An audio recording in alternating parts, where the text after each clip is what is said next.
ওয়াবিল ওয়ালিদাইনি ইহসানা, পিতা মাতার প্রতি সদাচরণ করবা, মা বাবার সাথে নাফরমানি করবা না। সহিহ মুসলিমের বর্ণনা 2549 নম্বর হাদিস, 2549। জাআ রাজুলুন ইলা নবিয়্যিল্লাহি সাল্লাল্লাহু আলাইহি ওয়াসাল্লাম, এক ব্যক্তি আল্লাহ রাসূল সাল্লাল্লাহু আলাইহি সাল্লামের কাছে আসলেন। আসার পর নবীজিকে বললেন, উবাইউকা আলাল হিজরাতি ওয়াল জিহাদ।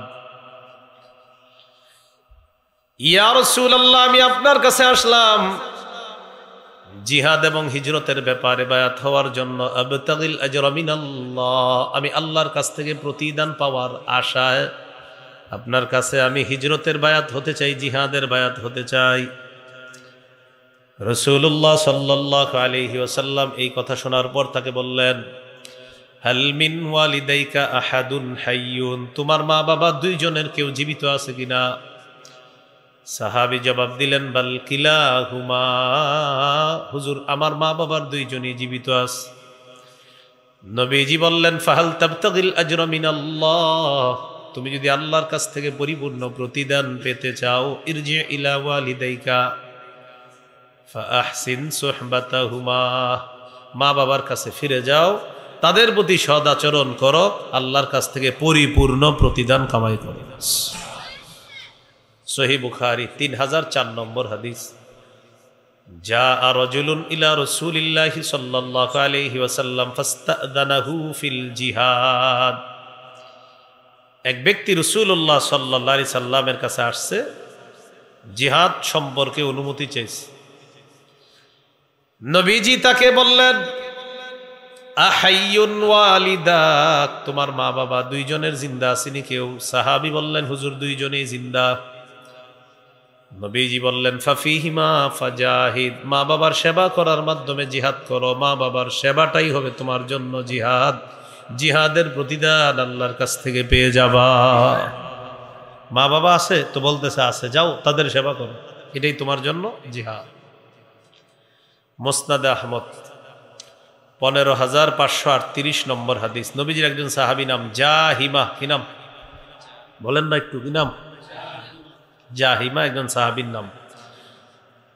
রাসূল সাল্লাল্লাহু আলাইহি সাল্লামের কাছে আসছে, আসার পর বলতেছে, আরাদতু আন আগজুয়া ওয়া ক্বাদ জিতুকা আস্তাশিরুকা ইয়া রাসূলুল্লাহ, হুজুর আমি জিহাদের নিয়ত করেছি, আপনার কাছে পরামর্শ করার জন্য আসছি, আমি জিহাদে যাব কিনা।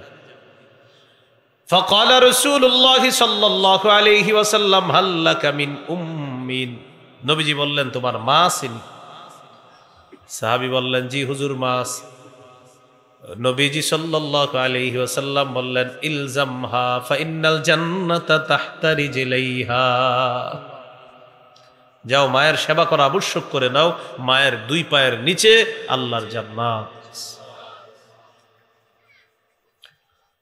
তাহলে কি শিখলাম? মা বাবার নাফরমানি করা যাবে না, তাদের আনুগত্য করতে হবে।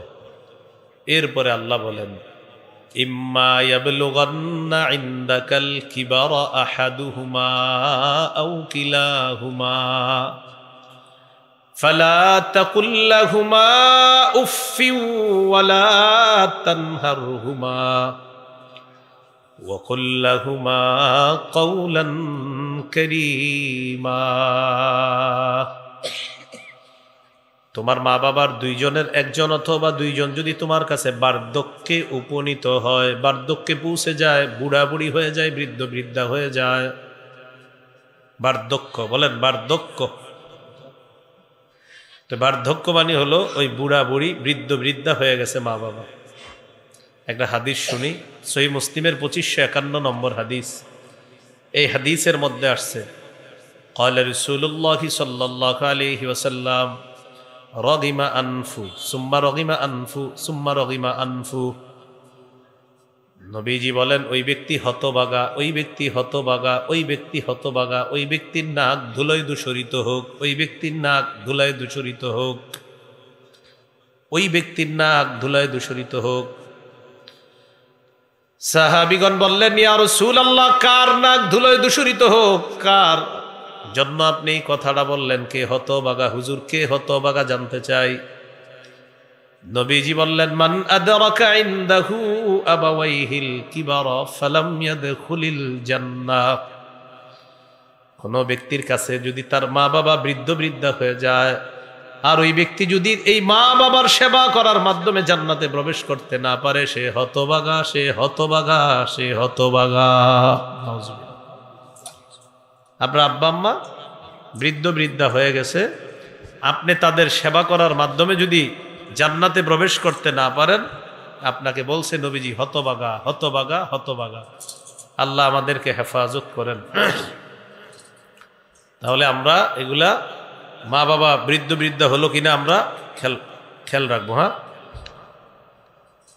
তো এবার আসেন, মা বাবা বৃদ্ধ বৃদ্ধা যদি হয়ে যায়, তাহলে আপনার মা বাবার সেবা করতে হবে। থাক লিখে দেন। তো আল্লাহ বলেন, তারা যদি তোমার কাছে বার্ধক্যে বসে কি করবা? এক, ফালা তাকুল্লাহুমা উফফি ওয়ালা তানহারহুমা ওয়া কুল্লাহুমা কাওলান কারীমা ওয়াখফিদ লাহুমা জানাহাদ দুল্লি মিনার রাহমাতি ওয়া কুর রাব্বিরহামহুমা কামা রাব্বায়ানি সগীরা। তোমার মা বাবার দুইজনের একজন অথবা দুইজন যদি বার্ধক্যে পৌঁছে যায়, মা বাবাকে কখনো উফ শব্দটাও বলবা না। বলেন উফ। শীতের রাত মা বাবা পাশের ঘরে ঘুমায়, প্রচন্ড শীতের রাতে রাতের বেলা মা বাবার হঠাৎ কাশি উঠছে, আর এই পাশে রুম থেকে আপনি বলতেছেন দূর, বুড়ার যন্ত্রণার ভাল লাগে না, নাউজুবিল্লাহ পড়েন। সাবধান। ফালা তাকুল্লাহুমা উফিন, মা বাবাকে উফ শব্দটা বলবা না। এই উফ শব্দ বলবা না মানে হলো বিরক্তি প্রকাশ করবা না, বিরক্তি সূচক কোনো শব্দ মুখে আনবা না। তাহলে আজকে থেকে শিখলাম, মা বাবার কোনো কথা বা আচরণে আমরা উফ বলবো না, বিরক্তি প্রকাশ করব না, বিরক্তি সূচক কোনো শব্দ মুখে আনবো না। এই হলো ফালা তাকুল্লাহুমা উফিন। মনে থাকবেন ইনশাআল্লাহ। অনেকে মা বাবার উপর রাগ কইরা আপনার বদদোয়া করে ফেলে, মা বাবার জন্য হ্যাঁ করে বদদোয়া। হ্যাঁ, মা বাবার জন্য ছেলে এসে ইমাম সাহেবের কাছে বিচার দেয়, হুজুর আজরাইল এতজন রে চিনে, এরে চিনতে পারে না, মানে বাবার নামে বিচার দেয়।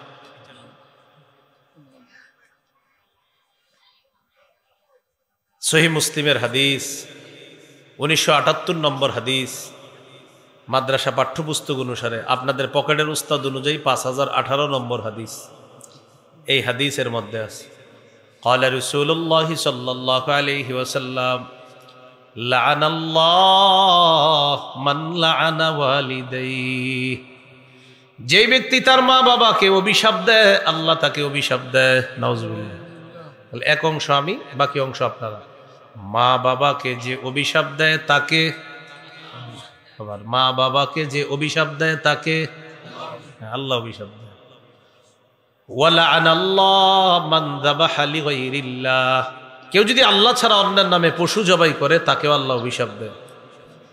ওয়ালাআনাল্লাহ মান আওয়া মুহদিসা, কেউ যদি কোনো বেদাতিকে আশ্রয় প্রশ্রয় দেয় তাকেও আল্লাহ অভিশাপ দেয়। চেয়ারের মধ্যে না কোনো বেদাতিকে বসায়া দিলেন, আর বেদাতি তার বেদাত সাপ্লাই দিতেছে, বেদাত সামনে বৈশা লক্ষ লক্ষ মানুষ বললেন ঠিক ঠিক, কিন্তু সাপ্লাই দিতেছে বেদাত। কি সাপ্লাই দিতেছে? এই যে বেদাতিকে আশ্রয় করে দিলেন যারা, সুযোগ করে দিলেন বেদাত সাপ্লাই দেওয়ার জন্য, আর মানুষকে নাচানোর জন্য যারা সাপ্লাই করার সুযোগ করলেন, নবীজি বলেন এই বেদাতিকে আশ্রয় দেয় যে তার উপরও আল্লাহর অভিশাপ। বেদাতিকে যে আশ্রয় দেয় তার উপর কার অভিশাপ? মা বাবাকে যে অভিশাপ দেয় তার উপর কার অভিশাপ? আল্লাহ ছাড়া অন্যের নামে যে পশু জবাই করে তার উপর কার অভিশাপ? ওয়ালাআনাল্লাহ মান গায়্যারা মানারাল আরদ, যে ব্যক্তি জমিনের নিশানা পরিবর্তন করে তার উপর আল্লাহর। কিসের নিশানা? এই ছিল খাম্বা, আগে এতটুকুর মালিক আপনি, হঠাৎ খাম্বা এখানে গেছে। ঘটনা কি ভাই? আপনার মালিকানা কতটুক? আমার একটু, তো বাকিটা কয়টা পাওয়ার। কি এটা বলে দিয়েন? আল্লাহরও পাওয়ার আছে, কিন্তু অভিশাপ শুরু হয়ে যাবে। কয় কতদিন? কয় যতদিন আসি পাওয়ারে, আবার পাওয়ার শেষ আবার এখানে চলে আসবে। এরকম করেন না। সহিহ বুখারীর 2453 নম্বর হাদিসে আছে, মান যালামা কিদা শিবরিম মিনাল আরদি তুযিকাহু ইয়াউমাল কিয়ামাতি মিন সাবঈ আরদিনা। কেউ যদি এক বিগত পরিমাণ সম্পদ কারো আত্মসাৎ করে, কিয়ামতের মাঠে তার গলায় 7 তবক জমিন ঝুলিয়ে দেওয়া হবে। তো যাই হোক, আসেন মূল আলোচনা আসি। মা বাবাকে যে অভিশাপ দেয় তাকে, আবার মা বাবাকে যে অভিশাপ দেয় তাকে অভিশাপ দেয়। ফালা তাকুল লাহুমা উফিন, মা বাবাকে কখনো উফ শব্দটা বলবা না, বিরক্তি প্রকাশ করবা না, বিরক্তি সূচক কোনো শব্দ মুখে আনবা না। যুবক ভাই মনে মনে রাখেন, কিন্তু মোটরসাইকেল কিনা না দিতে চাইলে রাগ করে না, হুমকি দেয়, লাভ দিয়ে কিন্তু মরে যাবো, এরকম কত কিছু বলে। মোবাইল না আর একটা, এগুলা না দিলে হুমকি দেয়, বাপেরে মেরে লেবো, ধরে লেবো, কি করে না করে আল্লাহ হেফাজত করেন, এগুলা করেন না। তাহলে ফালা তাকুল্লাহুমা উফিন, মনে রাখবো, উফ বলবো না, বিরক্তি সূচক শব্দ বলবো না, বিরক্তি প্রকাশ করবো না। 2 নাম্বার, ওয়ালা তানহারহুমা, মা বাবাকে ধমক দিও না। তাদের দোয়া যেমন কবুল হয়ে যায়, তাদের বদদোয়াও কিন্তু কবুল হয়ে যায়। দোয়াও কবুল হয়, বদদোয়াও কবুল হয়। আবু দাউদের হাদিস 1536 নম্বর হাদিস, قال رسول الله صلى الله عليه وسلم ثلاث دعوات مستجابات لا شك فيهن। 3 ব্যক্তির দোয়া কবুল হওয়ার ব্যাপারে কোনো সন্দেহ নাই। বলেন, কয় ব্যক্তির দোয়া কবুল হওয়ার ব্যাপারে সন্দেহ নাই? 1 নাম্বার দাওয়াতুল ওয়ালিদ, মা বাবার দোয়া। এর দ্বারা উদ্দেশ্য হলো মা বাবার দোয়া যেমন কবুল হয়ে যায়, তাদের বদদোয়াও কিন্তু কবুল হয়ে যায়। 2 নাম্বার দাওয়াতুল মুসাফির, মুসাফিরের দোয়া। 3 নাম্বার দাওয়াতুল মাজলুম, মাজলুমের দোয়া কবুল হয়ে যায়। তাহলে মা বাবার দোয়া, মুসাফিরের দোয়া, মাজলুমের দোয়া। আল্লাহ আমাদেরকে বদদোয়া থেকে হেফাজত করেন। তাহলে উফ বলবা না, ধমক দিবা না। 3 নাম্বার, ওয়াকুল্লাহুমা কাওলান কারীমা, তাদের সাথে ভদ্রভাবে কথা বলবা, নরম সুরে কথা বলবা, সুন্দর আচরণের মাধ্যমে তাদের সাথে কথা বলবা, সম্মানসূচক শব্দ বাক্য দিয়ে তাদের সাথে কথা বলবা। অনেকদিন পরে দেশে আসছেন ঢাকা থেকে, আপনার বৃদ্ধ বাবা, বৃদ্ধা মা, তাদের মন চায় কি জানেন? ছেলের অনেকদিন পরে পাইছি, একটু কথা বলি তার সাথে বইসা, পানের বাটাটা নিয়ে বইসা আপনার সাথে অনেকক্ষণ কথা বলবে।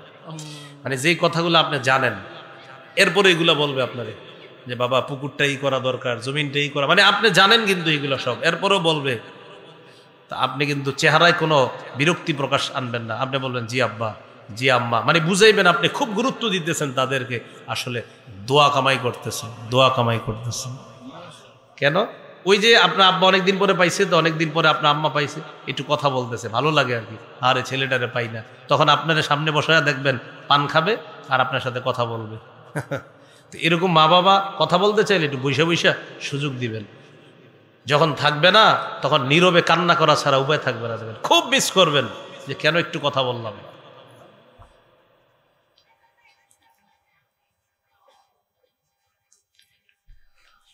তো এইভাবে একটু সুযোগ দেওয়া।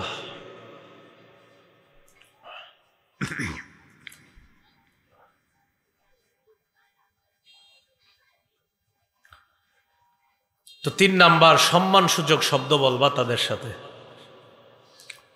4 নাম্বার, ওয়াখফিদ লাহুমা জানাহাদ-দুল্লি মিনার রাহমা, তাদের সামনে নম্র আচরণের মাধ্যমে বিনয় প্রকাশ করবা। 5 নাম্বার, ওয়াকুর রব্বিরহামহুমা কামা রব্বায়ানি সগীরা, যতবার দোয়া করবেন প্রত্যেকটা দোয়াতে এটা করবেনই আপনি, রব্বিরহামহুমা কামা রব্বায়ানি সগীরা, হে আমার রব, আমার মা বাবা শৈশবে আমাকে যেমন লালন পালন করেছে আল্লাহ, আপনিও আমার মা বাবার প্রতি তেমন দয়া করেন, মায়া করেন। আমাকে কত মায়া করে যত্ন করে লালন পালন করেছে আল্লাহ, মেহেরবানি করে আমার মা বাবাকেও আপনি এইভাবে দয়া করেন, মায়া করেন। এইভাবে দোয়া করা। আবু লাহাবের সম্পদ ছিল, সন্তান ছিল, কিন্তু কোনো কাজে আসে নাই, কারণ সম্পদ আর সন্তানগুলা কাজে লাগায়া যেতে পারে নাই। এই জন্য আল্লাহ সূরা আল-হাবের 2 নম্বর আয়াতে বলে, মা আগনা আনহু মালুহু ওয়া মা কাসাব।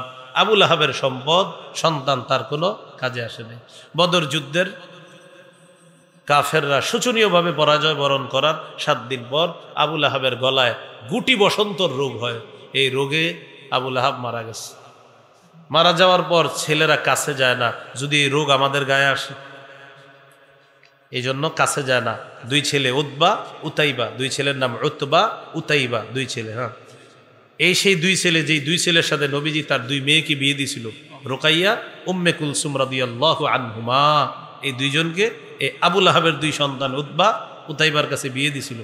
পরে আবু লাহাব অ্যাকশন নিল। নবীজি যখন বললেন যে আমি আল্লাহর রসুল, আমি তোমাদেরকে দাওয়াত দেই, আবু লাহাব তখন প্রথম অ্যাকশনটা নিল যে মোহাম্মদ হলো আমার শত্রু, আমার শত্রুর মেয়ে আমার পুত্রবধূ হয়ে আমার ঘরে থাকতে পারবে না।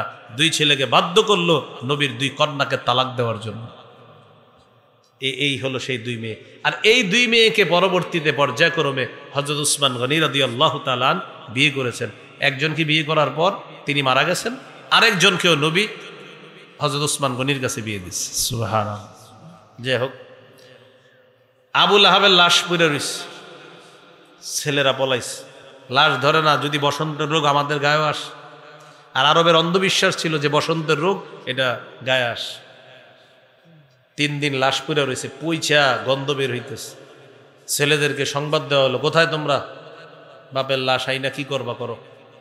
ছেলেরা আরেকজনের সহযোগিতায় বাবার লাশটা মক্কার উঁচু ভূমিতে নিয়ে একটা গর্ত করে লাঠি দিয়ে ধাক্কাইতে ধাক্কাইতে লাশ গর্তের মধ্যে ফেলাইছে। ওই যে করোনার সময় কোটিপতির সন্তানরা হুজুরদেরকে ফোন দিয়ে বলছে, হুজুর আমার আব্বার লাশ পড়ে রয়েছে, নিয়ে যান, গিয়ে মাটি দেন, আমি বাঁচতে হবে, আপনি মরলে মরেন, বাঁচলে বাঁচেন, আপনি হুজুর মানুষ, আপনি বাঁচলে কি আর মরলে কি, আপনি আমার আব্বার লাশটা নিয়ে দাফন করে আসেন। যাই হোক, হুজুর মানুষ, কি আর হুজুর কি মানুষ নি নাকি? তো বিপদে বললে হুজুরদেরকে খালি ডাকে আর কি। কি বললে বিয়ের প্রয়োজন হয়, জানাজার প্রয়োজন হয়, বাপ মারা গেছে, এখন দাফন করতে হবে, কি করবে কেউ নাই। এক এক আলেম 40-50 জন লাশও দাফন করছে। আল্লাহ তাদেরকে জাযায়ে খায়র দান করে। তো আল্লাহ বলেন, মা আগনা আনহু মালুহু ওয়া মা কাসাব। আবু লাহাবের সম্পদ, আবু লাহাবের সন্তান কোনো কাজে আসে নাই। সম্পদ, সন্তান কোনো কাজে আসে নাই। জাযাকাল্লাহ, ঠিক আছে। তো সম্পদ, সন্তান কোনো কাজে আসে নাই আবু লাহাবের। এই জন্য হাদিসের মধ্যে আল্লাহ রসুল বলেন, আবু দাউদের বর্ণনা 2880 নম্বর হাদিস, 2880, ইদা মাতাল ইনসান ইনকাতা আনহু আমালু। মানুষ যখন মারা যায় তার আমলের সুযোগ বন্ধ হয়ে যায়। ইল্লা মিন সালাসা, 3টা বাকি থাকে। ইল্লা মিন সাদাকাতিন জারিয়া, 1 নম্বর সদকায়ে জারিয়া, 2 নম্বর আও ইলমিন ইউনতাফাউ বিহি, এমন ইলম যে ইলমের মাধ্যমে মানুষ উপকৃত হয়। শেখুল হাদিস আল্লামা আজিজুল হক রহমতুল্লাহি আলাইহি, হুজুরের হাজার হাজার ছাত্র জীবিত যারা এখনো আছে, যারা হাজার হাজার শাইখুল হাদিস, শুধু শাইখুল হাদিস সাহেবের ছাত্ররা হাজার হাজার শাইখুল হাদিস। একজন শাইখুল হাদিস সাহেবের হাজার হাজার শাইখুল হাদিস ছাত্র যারা জীবিত আছে, আবার অনেকে তো মারা গেছে। আর মুহাদ্দিস মুফতি তো আছে আরো, আমি শুধু শাইখুল হাদিস বললাম, যে শাইখুল হাদিস আছে হাজার হাজার।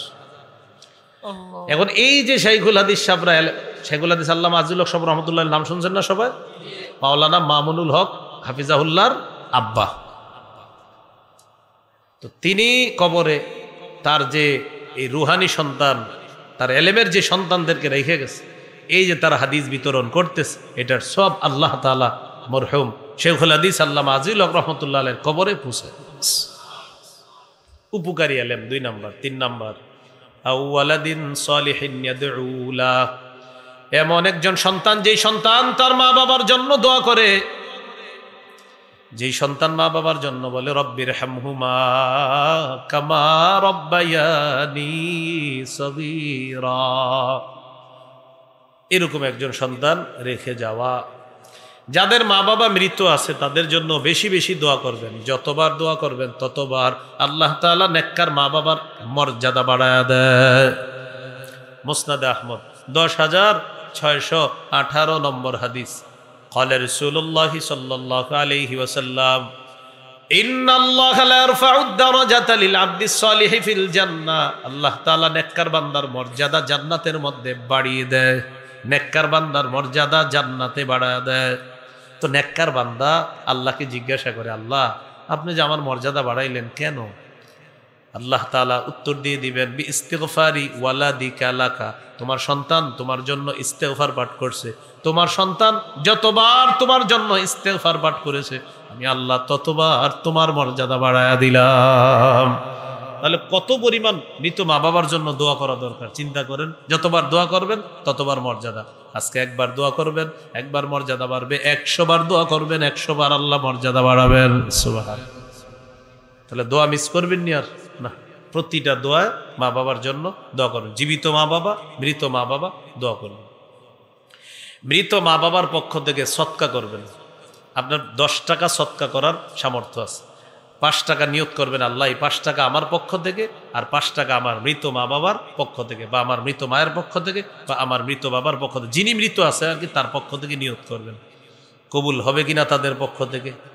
দলিল কি বলে দেখি। সহিহ বুখারী 1388 নম্বর হাদিস।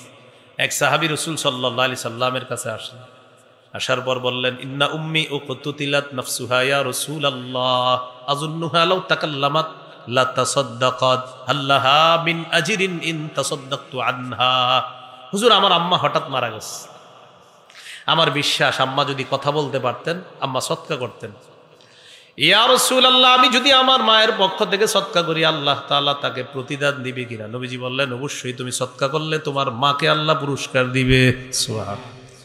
তাহলে মৃত মা বাবার পক্ষ থেকে সদকা করা।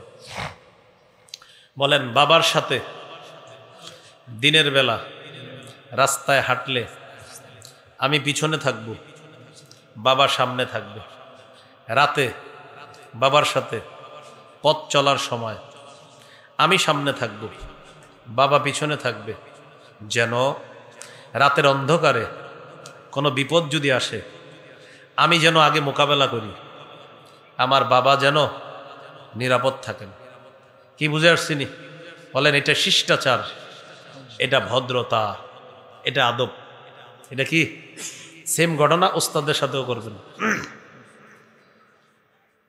ওমর ইবনে যায়েদ রাহমাতুল্লাহি আলাইহি জিজ্ঞাসা করা হলো, কাইফা বিররু ইবনিকা বিকা, আপনার সন্তান আপনার সাথে কেমন আচরণ করে জানতে চাই। ওমর ইবনে যায়েদ রাহমাতুল্লাহি আলাইহি জবাব দিলেন, মা মাশাইতু নাহারান ইল্লা ওয়া হুয়া খালফি, আমি দিনের বেলা যখন রাস্তায় হাঁটি আমার ছেলে আমার পিছনে থাকে। ওয়ালা মাশাইতু লাইলান ইল্লা মাশা আমামি, আর যখন আমি রাতের বেলা পথ চলি তখন আমার সেফটি হিসাবে আমাকে নিরাপত্তা দেওয়ার জন্য আমার ছেলেটা আমার সামনে হাঁটে। সুবহানাল্লাহ। দিনে পিছনে আর রাতে ও আমার সামনে হাঁটে। এরপরে কি বলে দেখেন, ওয়ালা রাকিয়া সাকফান ওয়া আনা তাহতাহু, আমি নিচে থাকলে আমার ছেলেটা কখনো ছাদে ওঠে না। ছাদে উঠলে গুনাহ হবে না, কিন্তু কি বলতেছে দেখেন, আমি বাবা তো, আমি নিচে থাকলে ও ছাদেও ওঠে না, আব্বা নিচে, আমি কিভাবে ছাদে উঠি? এই জন্য আবু হুরায়রা রাদিয়াল্লাহু তাআলা আনহু বলেন, দুনিয়ার সমস্ত সন্তানরা মনে রাখবা, লা তুসাম্মিহি বিইসমিহি, বাবার নাম ধরে কখনো ডাকবা না। ওয়ালা তামশি আমামা, বাবার সামনে কখনো চলবা না।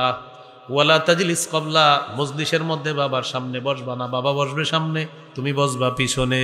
ভদ্রতা, আদব শিক্ষা দেওয়া হলো।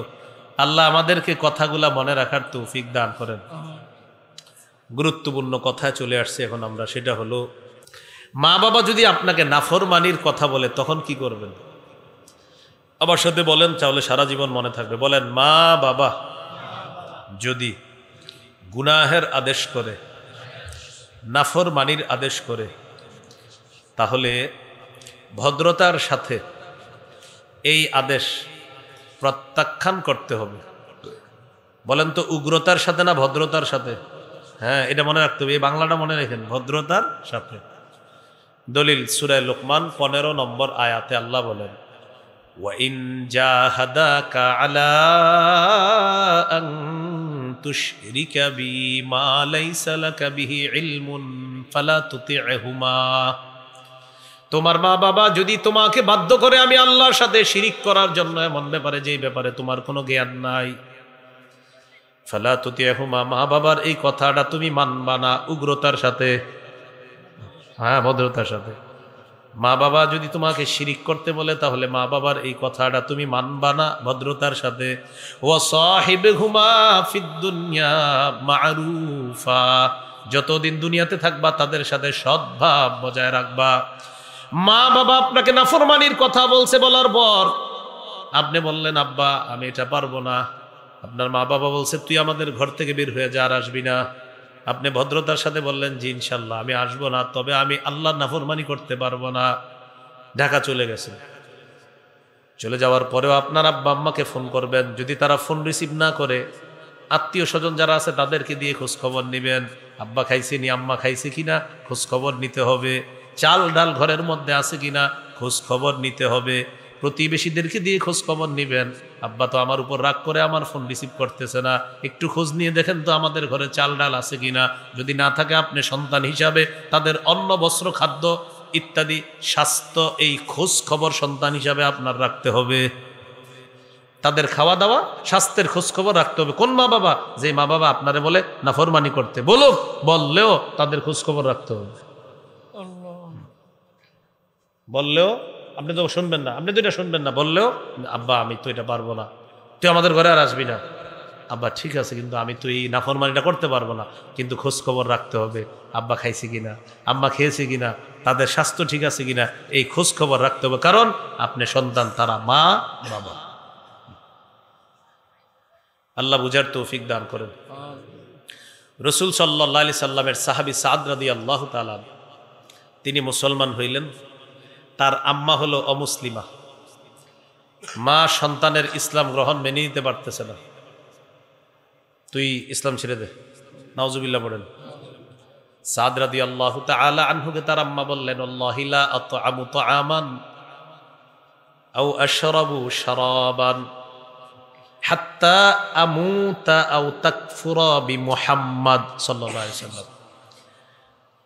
মা তার সন্তান সাদ রাদিয়াল্লাহু তাআলা আনহুকে ডেকে বললেন আল্লাহি লা আতআমু তাআমান ওয়ালা আশরাবু শারাবান হাত্তা আমুতা আও তাকফুরা বিমুহাম্মাদ, আল্লাহর কসম আমি খাবো না, আমি পান করব না, হয়তো আমি না খাইতে মারা যাব, না হয় তুই মুহাম্মদকে সাল্লাল্লাহু আলাইহি ওয়াসাল্লাম মুহাম্মদকে অস্বীকার করবি সাল্লাল্লাহু আলাইহি ওয়াসাল্লাম, হয়তো আমি মারা যাব, না হয় তুই মুহাম্মদকে সাল্লাল্লাহু আলাইহি ওয়াসাল্লাম তাকে অস্বীকার করবি। দুইটা অপশন, হয় আমি মারা যাব, না হয় তুই তোর নবীকে অস্বীকার করবি মুহাম্মদ সাল্লাল্লাহু আলাইহি ওয়াসাল্লাম। তাহলে আমার সাথে বলেন ঈমান, মা, ঈমান মা, একদিকে ঈমান আরেকদিকে মা, মা খাবে না, না খাইতে মারা যাবে, আরেকদিকে ঈমান, সন্তান হিসাবে কঠিন এক পরীক্ষার সামনে আছে, পেরেশান, কি করবো আমি এখন। আল্লাহ সান্ত্বনা দিয়ে দিলেন, সূরা আনকাবুতের ৮ নম্বর আয়াত নাজিল করে নবীকে বলে দিলেন, নবী আপনার সাহাবীর আয়াত জানায়া দেন। ওয়া ইন জাহাদাকা আলা আন তুশরিকা বি, আলা আন তুশরিকা বি, এটা হলো সূরা লোকমানের, আর আনকাবুতে হলো ওয়া ইন জাহাদাকা লিতুশরিকা বি মা লাইসা লাকা বিহি ইলমুন ফালা তুতি'হুমা। তোমার মা বাবা যদি তোমাকে বাধ্য করে আমি আল্লাহর সাথে শিরিক করার জন্য, মা বাবার এই কথাটা মানবা না উগ্রতার সাথে। হ্যাঁ মাশাআল্লাহ, কিসের সাথে?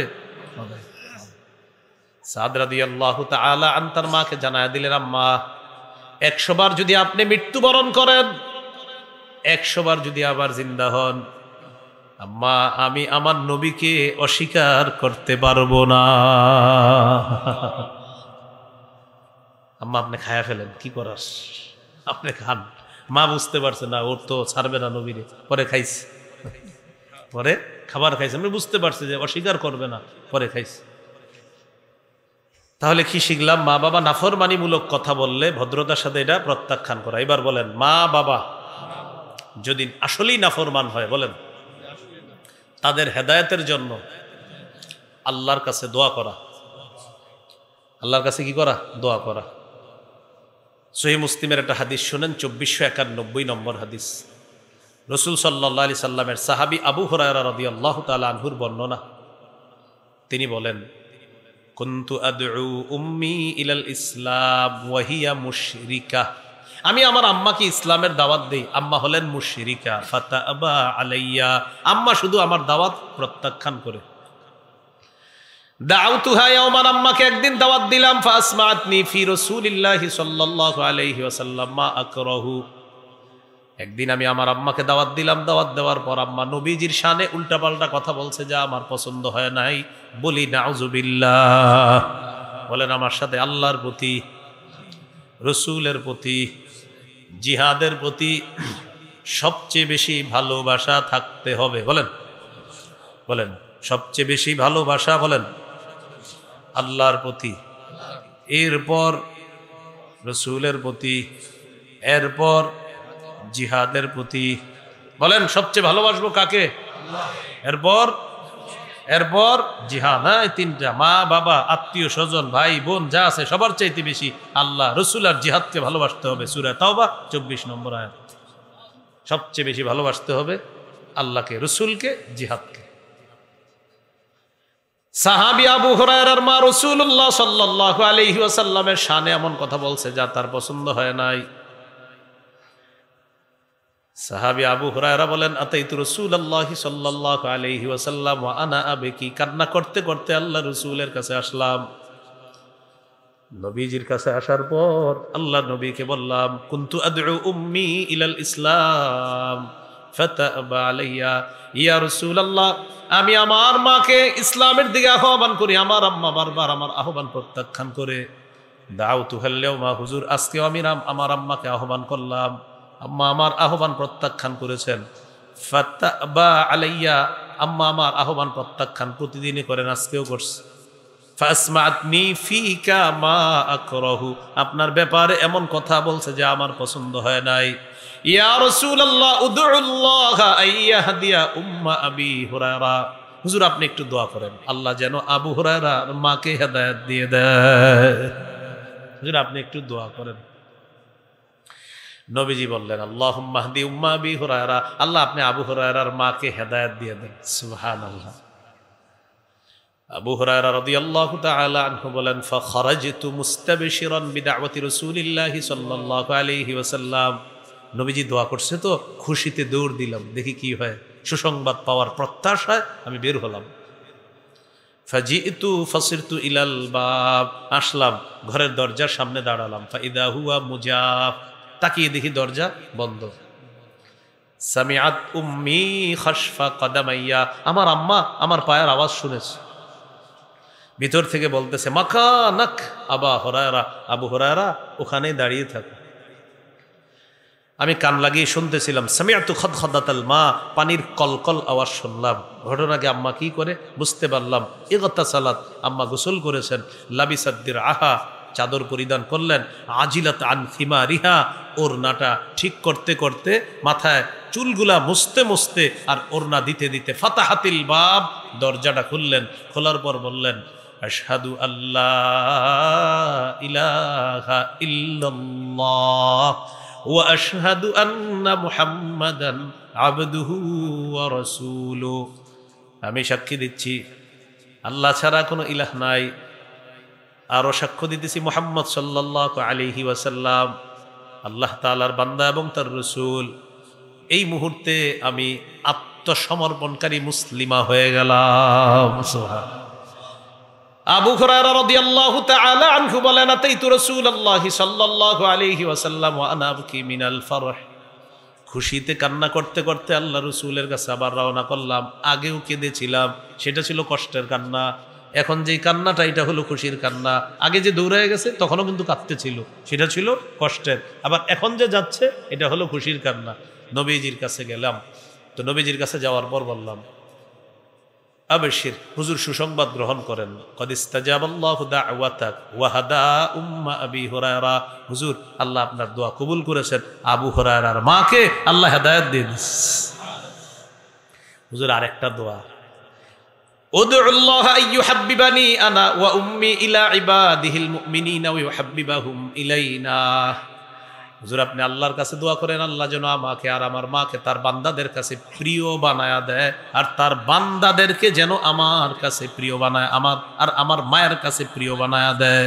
হুজুর একটা দোয়া করেন আল্লাহ যেন আমাকে আর আমার আম্মাকে সারা পৃথিবীর সমস্ত মুমিন বান্দাদের কাছে প্রিয় বানায়া দেয়, আর মুমিনদেরকে যেন আমার আর আমার আম্মার কাছে প্রিয় বানায়া দেয়।